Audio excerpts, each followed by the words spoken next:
வணக்கத்துடன் pepper and salt Tamil சொந்தங்களே, நான் உங்கள் இன்பா.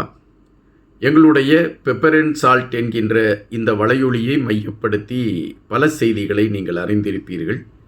பல காலம் தமிழர் சார்ந்த விடயங்களை மையப்படுத்தி பேசிக்கொண்டிருக்கக்கூடிய நான் தொடர்ச்சியாக அந்த களத்தில் பயணித்து கொண்டிருக்கிறேன் என்றால் நீங்கள் கொடுத்த ஆதரவு தான்.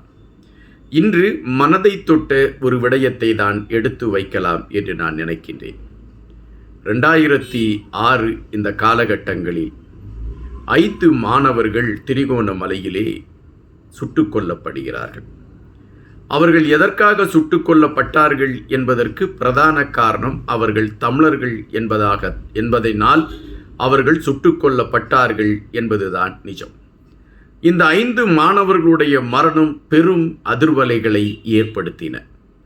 அவர்களுடைய மரணத்தை தமிழர்களால் தாங்க முடியவில்லை. இதற்கான நீதி கிடைக்க வேண்டும் என்பதை மையப்படுத்தி பல போராட்டங்கள் எடுக்கப்பட்டன. அந்த போராட்டத்திற்கான கதவுகளும் திறக்கப்பட்டது. ஆனால் ஆட்சியாளர்கள், ஆட்சியை தொடர்ந்து கொண்டிருந்தவர்கள் இதை திசை திருப்புவதற்கான களங்களை எடுத்துக்கொண்டு இந்த வழக்கை திசை திருப்பினார்கள். அதில் ஒரு மாணவனுடைய தந்தைதான் டாக்டர் மனோகரன்.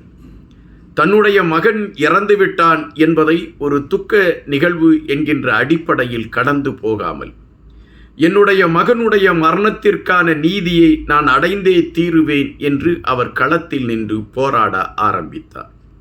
பலருக்கு கடிதங்களை எழுதினார். பலருக்கு இது சார்ந்த கருத்துக்களை கொண்டு சேர்ப்பதற்கான களங்களை எடுத்தார்.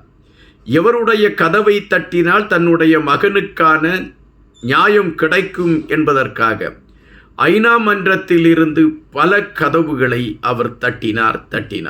அவருடைய கைதான் ஓய்ந்து போனது. ஆனால் அந்த நீதி கிடைப்பதற்கான களம் உருவானதா என்றால் விசாரணை அல்லது இதை குறித்த செய்திகளை ஆய்வு செய்கிறோம் என்கின்ற தகவல்கள் மட்டுமே முன்னிலைப்படுத்தப்பட்டன. ஆனால் டாக்டர் மனோகரன் எந்த சூழலிலும் அவர் ஓய்ந்து விடவில்லை. தொடர்ச்சியாக மகனுக்காக போராடி கொண்டு இருந்தார்.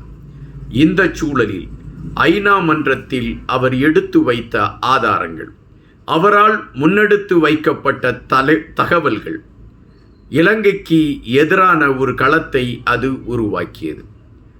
சொந்த நாட்டில் இருந்து கொண்டு நம்மளுடைய ஆட்சி முறைமைகளையும் ஆட்சியாளர்களுக்கு எதிராகவும் ஒருத்தர் ஐநா மன்றம் வரை சென்றிருக்கிறார் என்கின்ற செய்தி ஆட்சியாளர்களை ரசிக்க வைக்கவில்லை.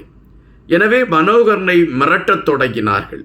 அவரை தாக்குவதற்கான களங்களை எடுக்க ஆரம்பித்தார்கள். மனோகரன் இலங்கையிலே தொடர்ந்தால் அவர் உயிருக்கு அச்சுறுத்தல் ஏற்படும் என்கின்ற பயம் பரவலாக மனோகரனுக்கு ஆதரவாக இருந்தவர்கள் மனதிலே எழும்ப தோன்றியது. எனவே மனோகரனை காப்பாற்ற வேண்டுமென்றால் அவர் இந்த மண்ணிலிருந்து வேறு நாட்டிற்கு சென்றால்தான் அவரை காப்பாற்ற முடியும் என்கின்ற நிலைமை ஏற்படுகிறது. அதை மனோகரனும் புரிந்து வைத்திருந்தார். தன்னுடைய மகனுக்கான விடிவு கிடைக்கக்கூடிய காலம் வரை போராடுவதற்கான தைரியம் வேண்டுமென்றால் இந்த மண்ணில் இருந்தால் அது சாத்தியப்படாது என்பதை அவர் உணர்ந்திருந்தார். எனவே புலம்பெயர்ந்த தேசத்திற்கு செல்வதற்கான முடிவை எடுத்தார். அதன் அடிப்படையில் சிலரின் ஆதரவுடன் புலம்பெயர் தேசத்திற்கு செல்வதற்கான களத்தை எடுத்தார். அங்கு சென்றார். அதன் பின்பு இலங்கை ஆட்சியாளர்களால் உயிருக்கு இருந்த அச்சுறுத்தல் விலகிவிட்டது என்கின்ற எண்ணம் அவர் மனதிலே இருந்தது. அதன் பின்பு மிக வேகமாக தன்னுடைய மகனுக்கான நியாயத்தை தேடி போராடினார். அவருடைய கால்கள் தேய்ந்து போகக்கூடிய அளவிற்கு ஒவ்வொரு படியாக ஏறினார். என் மகனை சுட்டு கொண்டு விட்டார்கள், காரணமின்றி அழித்து விட்டார்கள், அதற்கான நீதி கிடைக்க வேண்டும் என்பதை மையப்படுத்தி அவருடைய போராட்ட களம் இருந்தது. அவரை கேலி பேசியவர்கள் உண்டு. இன்னும் மகனை மையப்படுத்திய போராட்ட களங்களை எடுத்து கொண்டிருக்கிறார் என்று நையாண்டி செய்தவர்கள் உண்டு. அவருடைய கோட்பாடுகளை சிதைப்பதற்காக முயற்சித்தவர்கள் உண்டு. ஆனால் எந்த இடத்திலும் டாக்டர் மனோகரன் பின்வாங்கவில்லை.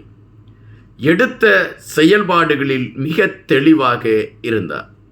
தற்பொழுது ஐநா மன்றம் இன்னும் பல இடங்களில் இலங்கையில் தமிழர்களுக்கு எதிராக நடந்த துயரங்கள் பதிவாகி இருக்கிறது என்றால் அதன் பின்னணியில் டாக்டர் மனோகரன் அவர்களுடைய முயற்சியும் இருக்கிறது என்பதுதான் நிஜம்.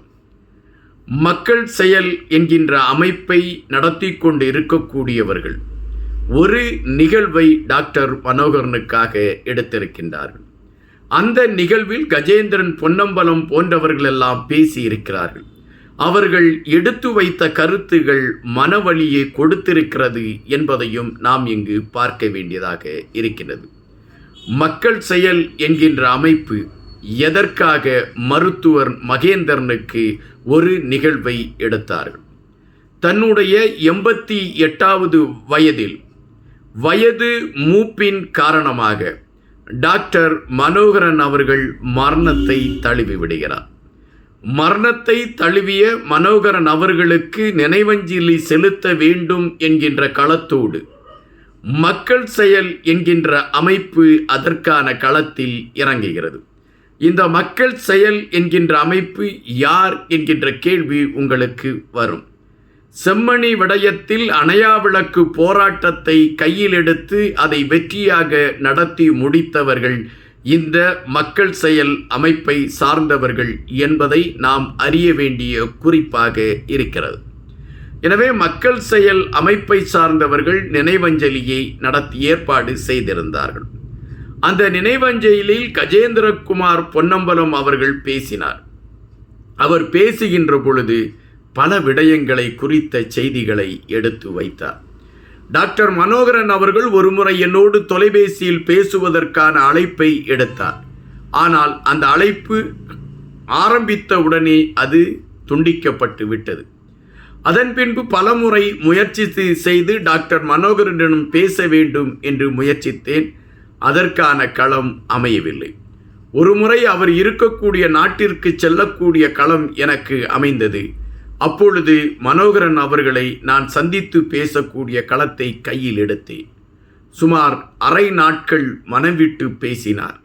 தன்னுடைய உள்ள குமுறலை கொட்டி தீர்த்தார். தன் மகன் மீது வைத்திருக்கக்கூடிய பாசத்தை எடுத்து வைத்தார். என் மகனை துள்ள துடிக்க துப்பாக்கி குண்டுக்கு பலி கொடுத்து விட்டேனே என்று வேதனையில் அவர் கதறிய காட்சிகள் இன்னும் என் கண்முன்னால் இருக்கிறது என்று அந்த நினைவஞ்சலில் கண்ணீர் மல்க கஜேந்திரகுமார் அவர்கள் குறிப்பிட்ட விடயம் மனோகரன் அவர்களுடைய அந்த மன உறுதியில் அவர் களத்தில் நின்ற அந்த சூழலை காட்டுகிறது. இன்று டாக்டர் மனோகரன் நம்மிடம் இல்லை.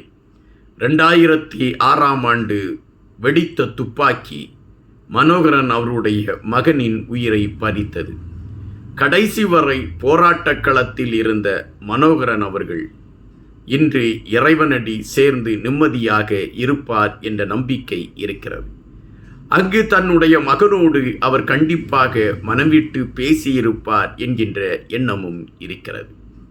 இன்னும் எத்தனை துயரங்களை தமிழ் சமூகம் இப்படி சந்தித்திருக்கிறது. காத்திருப்போம். இன்னும் பல செய்திகளோடு உங்களை சந்திக்கின்றேன். நன்றியுடன் இன்பா.